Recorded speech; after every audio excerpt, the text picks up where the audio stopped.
Barabara kabisa wapenzi wasikilizaji na wapenzi watazamaji kwa jumla, jambo na karibu tena kwa mara nyingine, ikiwa leo ni tarehe 30 mwezi ukiwa ni mwezi wa 3 mwaka wa 2025.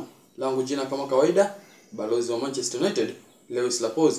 Na tukianza na mechi za jana ni kwamba timu ya Fulham ilichapwa mabao 3-0 nayo na timu ya Crystal Palace.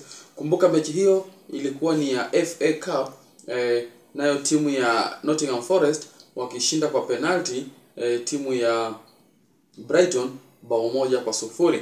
Kwingineko leo hii pia mechi imepangwa kuchapwa na tutazidi kuona jinsi mambo yatakavyokuwa, lakini natumai utazidi kuwa nasi kuanzia mwanzo hadi tamati. Kumbuka mpenzi mtazamaji, ningependa kukuuliza, je, captain ama nahodha wa timu ya Manchester United anaitwa nani?